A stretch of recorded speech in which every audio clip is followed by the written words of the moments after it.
G'day, it's Pete here, and welcome back to another Daily Dose. Now today we're going to do a Reboot Your Bridge mini variety, and we're just looking at bidding as opener, but what do we do if we have a two-suited hand?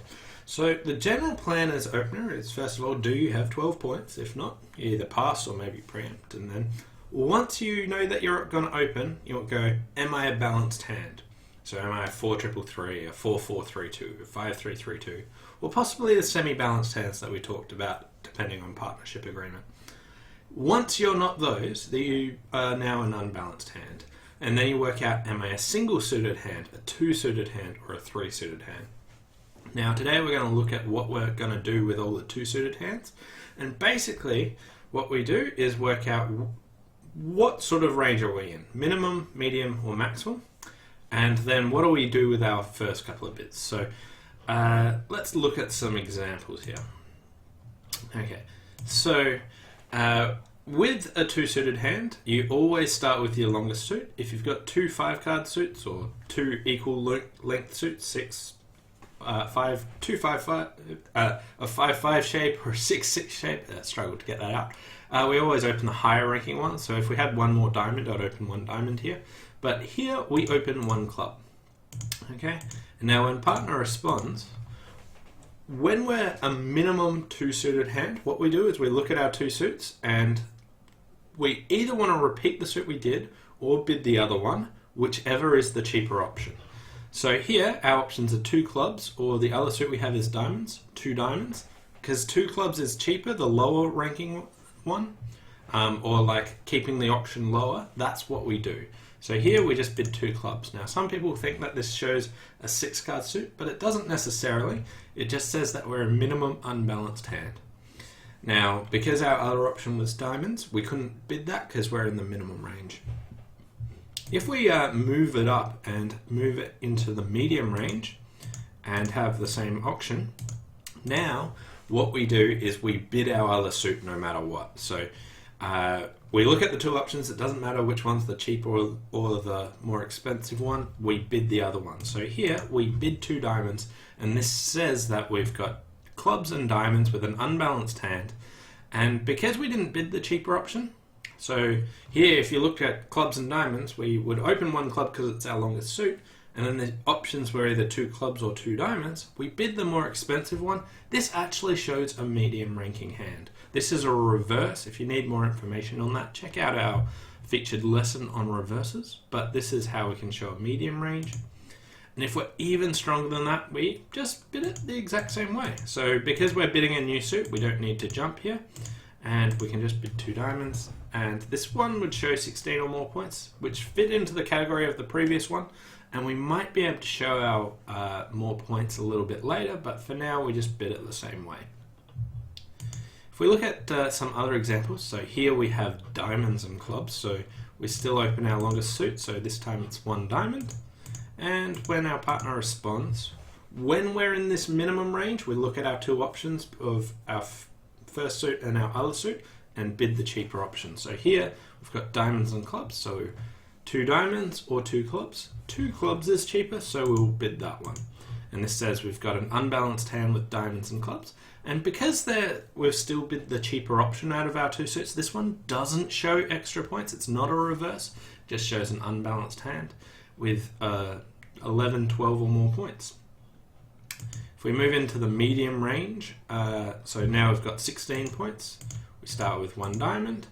And even though we have enough points that we could make a reverse bid or things like that, we don't need to show it straight away. We just bid our other suit like this and tell partner we're an unbalanced hand.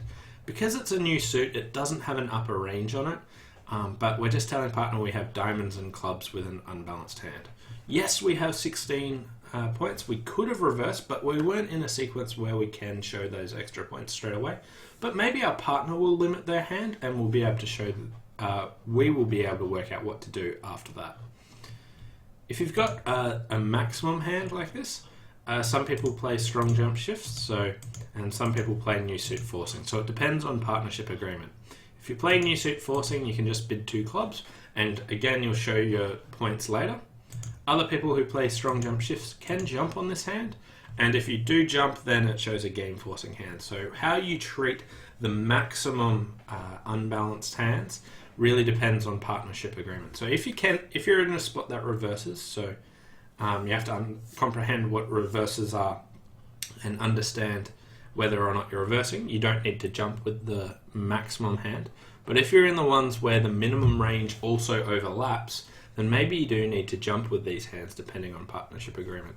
If you're playing new suit forcing, all you have to do is bid 2 at the lowest level, and that's fine. Some people that play strong jump shifts will have to jump in this sequence, but didn't need to jump in the previous one where it was a reverse.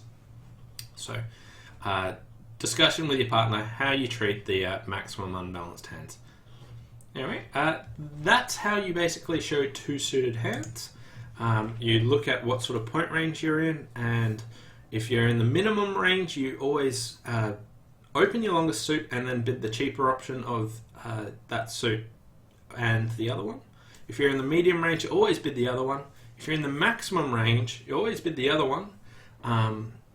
But if you're reversing, you don't need to jump. If you aren't reversing, it depends on partnership agreement whether you don't do or don't jump. So a couple more examples here. So here, if we open 1 diamond and our partner responds, here with 5 diamonds and 4 hearts, our options are 2 hearts or 2 diamonds. Now, because we're in the minimum range, we bid the cheaper option and we bid 2 diamonds here. If we move to another example here, let's say we open 1 diamond and our partner instead responds 1 heart. What we would do here is just bid 1 spade, and because our other options were 1 spade or 2 diamonds, so we bid the cheaper of our options there. So if we did happen to bid 2 diamonds in this sequence, this one would actually guarantee 6 diamonds, even though it looks like all the other ones where we just repeated our suit at the lowest level. The way it actually works is you look at what responder actually bypasses, and if responder doesn't bypass any suit, then repeating the suit shows 6. Now, that's because if we look at what our options are, if we had a 2-suited hand with, say, 5 diamonds and 4 spades, like we do here, we can bid 1 spade. If we had 5 diamonds and 4 clubs, the option were 2 diamonds and 2 clubs. 2 clubs is cheaper, so we can do that. If we had 5 diamonds and 4 hearts, we would be supporting our partner. It's not a new suit, so we would go ahead and do that. So that, by the process of elimination, you can work out that if you happen to have bid like this, it would show a 6-card suit. Anyway, that's how you can work out if your partner's showing 5 or 6. You look at whether or not your partner bypassed any suits. If instead your partner did bid 1 spade, such as on the previous hand, then ignoring the hand we've actually got here, but imagine that we've got 5 diamonds and 4 hearts, we can't bid 2 hearts anymore because that would be the reverse. It's not the cheaper of the options. So when you do bid 2 diamonds, it can be a 5-card suit because it's either 6 diamonds or 5 diamonds and 4 of a suit that the responder bypassed. So that's how you can work out whether or not that shows 5 or 6. Anyway, that's all I was going to cover today. Thanks for watching. Hope you enjoyed this daily dose on 2 suited hands, and I'll see you back next time. Bye for now.